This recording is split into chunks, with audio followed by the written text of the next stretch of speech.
My daughter's first deer. She put the hammer on him, man. Well, like I said, 3 traps, 2 coon, it ain't bad.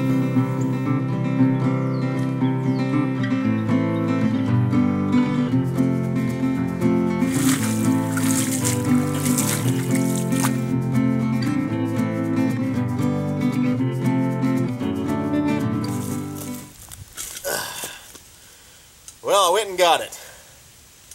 This is probably the most anticipated video I've ever done. I don't know if that's sad or not, but I get more questions about this cooker than anything else. So, we're going to talk about it today. Hopefully you can hear me. The wind's blowing just a little bit. Nice and cold today. I'm going to go over with the measurements. We're going to tighten in on it so y'all can see how it works. And hopefully this will satisfy everybody's curiosity about the cooker.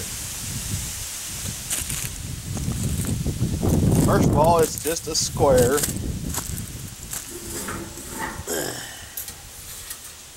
Looks like it's 30 1/4 that way. Right at 30 inches that way. Almost a square. Made out of 1/8 inch material. I'm sure this is all just made of scraps. You see, because I didn't make this. My uncle made this for deer camp, and it's been down there for years. I finally dug it out of the woods, so brought it here. But anyway, start out with the square. These are just pieces that are left over when we used to work at a machine shop. He still does. Or actually, it was a welding shop, fabrication shop.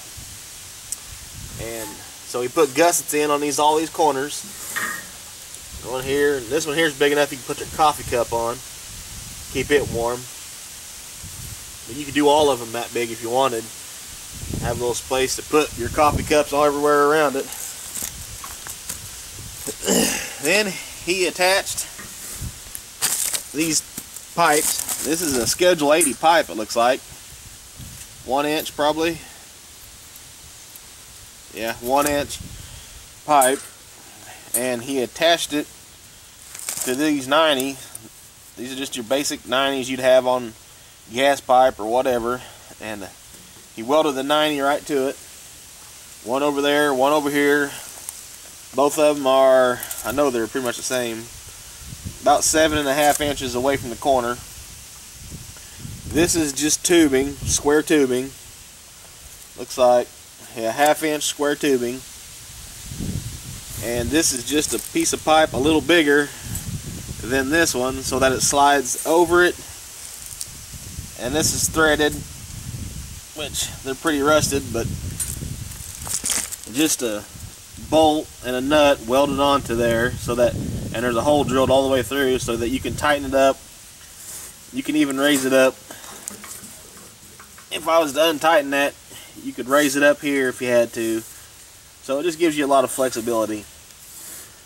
But this is just a V welded, and these are old smoker grates. If you buy an old smoker and you're done with it or whatever, sometimes the grates last longer than the smokers, and he welded those to there. That's the same setup as that over there that this is, only it's a little shorter. And this is just a little platform he made out of 1 inch stock and put some expanded metal on it just for your coffee pot. That's all that's for, is to put the coffee pot over the fire. And of course they all swing. If you need more cooking surface, you can swing them both out there and you're in good shape. This is, I just took a piece of rebar. Y'all see that? This is just a piece of rebar that I had. I stuck it in here, bent it, you know, pulled it out, stuck it back in there, bent it, and then shoved it down in there.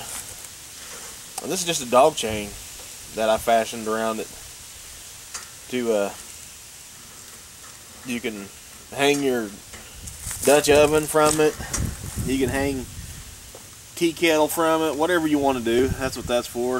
I found You could even mess around with even put a single chain on there a little longer so that it hangs down. And if you want it to hang higher, you can just flop your chain over and twist it around there, and you could rise that up. So that's what I was originally going to do, but this is what I found that day, so this is what I stuck up there. But originally I'm going to use one chain that hangs lower, and so I can adjust it. But it's just got a dog leash on the end of it, a dog clip. And that's it. That's all this is. Just some scrap, 1/8" steel, some pipe fittings, a couple pieces of pipe. We used to thread a lot of pipe up there and cut it for making rails and stuff. So that's just leftover rail pipe. Of course, it's all deburred, so no one gets cut. And just real simple setup, and works really, really good. And all made out of scrap, so I bet it didn't cost him anything. I know I had a fella from Texas, a park ranger I believe he was. He sent me wanted some pictures of it because he wanted to do something like this. Like I said, very simple. You could go as fancy as you want, or you can just stick to the basics pretty much like this is. It does have adjustable racks, a little bit of oil, bang those around with a hammer, and you can get that thing going back in there again. It holds a fire real well. Sometimes we dig a pit down in it so the fire is a little further away from the grates, but this has cooked a lot of meat. It does really, really well. And I got it out here on the landing. That's what they call this. And okay, so anyway, I know everybody's been talking about it, wanting to know about it. I wish I'd have built it. It's a dang good cooker. I love using it. Been using it for a long time. We've had it down at deer camp for years upon years. And like I said, all made of scrap. So more repurposing.